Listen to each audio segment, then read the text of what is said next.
Hello friend, हाय।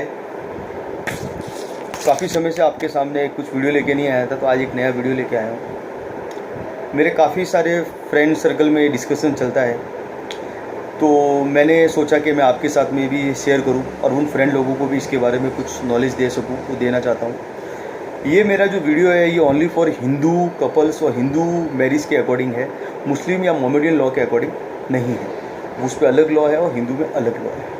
अपन जो बात कर रहे हैं वो ओनली फॉर हिंदू लॉ के अकॉर्डिंग ही बात कर रहे हैं। मोस्टली आपने लाइफ में देखा होगा कि 4 क्वेश्चन जरूर लाइफ में यूज में आते हैं। उस 4 क्वेश्चन के अकॉर्डिंग, जैसे फर्स्ट क्वेश्चन, पहली पत्नी के रहते हुए दूसरी शादी करना, पहली पत्नी की सहमति से दूसरी शादी करना, या बिना सहमति के दूसरी शादी करना, या झूठ बोलकर दूसरी शादी करना। ये 4 क्वेश्चन आपने आपकी लाइफ में कई बार सुनने में आए होंगे और बहुत से लोग इसके बारे में डिस्कशन भी करते हैं। आपने देखा होगा अभी कोरोना काल है, कोई बिजनेस नहीं चल रहा, तो काफ़ी लोग चौपाल पे बैठे रहते हैं, तो डिस्कस करते रहते हैं, अरे ये हो गया, अरे वो हो गया, अरे इसका ये हो गया, अरे उसने दूसरी शादी कर लिया, अरे इसने ये कर लिया। तो मैं मोस्टली, मेरे को भी एक फ्रेंड ने पूछा, तो मैं सोचा कि इसका डिस्कशन मैं मेरे यूट्यूब चैनल पे भी करूं और मेरे बाकी फ्रेंड्स लोगों को भी इसके बारे में जानकारी दूं। तो मैंने ये वीडियो बनाने के लिए सोचा।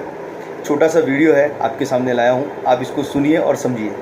पहला क्वेश्चन, पहली पत्नी के रहते हुए दूसरी शादी करना। अगर हिंदू लॉ के अकॉर्डिंग, अगर पहली पत्नी के होते हुए आप दूसरी शादी करते हो, या पहली पत्नी आपको छोड़ के अपने मायके चली गई है और फिर भी आप दूसरी शादी करते हो, या पहली पत्नी से आपका डिवोर्स का केस चल रहा है और फिर भी आप दूसरी शादी करते हो, तो वो शादी इनलीगल कहलाएगी।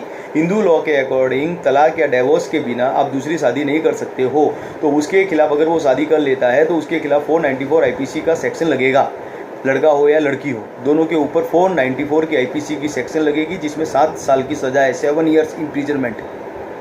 सेकंड क्वेश्चन, पहली पत्नी की सहमति से दूसरी शादी करना। अगर पहली पत्नी, आपकी पत्नी अगर सहमति दे दे कि भाई तू दूसरी शादी कर ले, तो वो सहमति वैध है या अवैध है? वो सहमति अवैध है, इनलीगल है।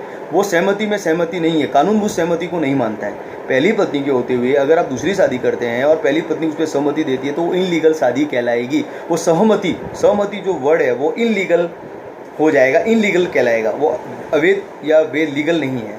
तीसरा क्वेश्चन, बिना सहमति के दूसरी शादी करना। कोई भी अगर पत्नी की बिना सहमति से दूसरी शादी कर लेता है, काफ़ी बार देखा होगा कर लेता है, वो एक तरह का कानूनी अपराध है। लेकिन इसमें एक प्रोविज़न है। अगर पहली पत्नी को वो कन्विंस कर लेता है और पहली पत्नी और दूसरी पत्नी एक ही हस्बैंड के साथ में रहती है और दोनों पत्नियों को किसी तरह का कोई ऑब्जेक्शन नहीं है, तो कोई किसी के अगेंस्ट कोई कंप्लेंट नहीं करता है या कोई भी केस दाखिल नहीं करता है, तो वो उसमें कुछ भी नहीं होगा, वो न्यूट्रल रहेगा। वो अगर ऑब्जेक्शन होगा, कोई कानूनी प्रक्रिया में जाएगा, तो वो इनलीगल कहलाएगा। अदरवाइज़ तो चल रहा है, वैसे चल ही रहा है, साथ में रह रहे हैं, कंसेंट बाय कंसेंट रह रहे हैं, तो कोई उसमें टेंशन नहीं होता है। चौथा क्वेश्चन, झूठ बोलकर दूसरी शादी करना। अगर कोई भी शख्स किसी औरत को या कोई औरत किसी आदमी को झूठ बोल के दूसरी शादी करती है, शादीशुदा है और दूसरी शादी कर लेती है, तो ये 495 IPC के अकॉर्डिंग इसमें सज़ा का प्रावधान है। इसमें 10 साल की सज़ा है, 10 ईयर इम्प्रिजनमेंट है 495 IPC में। अगर झूठ बोल के कोई हस्बैंड या वाइफ, कोई आदमी या कोई औरत शादीशुदा होते हुए और शादी करता है, तो इनलीगल है। तीसरे पॉइंट में मैंने आपको ये डिस्कशन बताया कि अगर साथ में रह रहे हैं, दोनों पत्नियां साथ में रह रही है, दोनों को ऑब्जेक्शन नहीं है, तो इसमें ऐसी कंडीशन में क्या होगा? ऐसी कंडीशन में पहली वाइफ जो है, उसके जो बच्चे होंगे या वो वाइफ है, उसको उस हस्बैंड के जो भी राइट्स हैं वो सारे उसको मिलेंगे।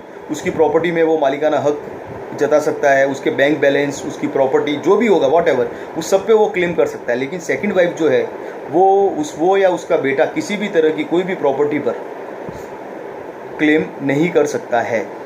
अगर वो साथ में रह भी रहे हैं तो ये उसमें पॉइंट आउट रहेगा, वो किसी भी तरह की कोई भी प्रॉपर्टी में या उसकी कोई भी किसी भी चीज़ संपत्ति पर वो अधिकार नहीं जता सकती है सेकंड वाइफ। ये छोटा सा एक वीडियो था, नॉर्मल वे में था, मैंने ये बनाया सोच समझ के कि भाई क्या है क्या नहीं। आप इसको समझिए। अगर आपको अच्छा लगे तो लाइक कीजिए,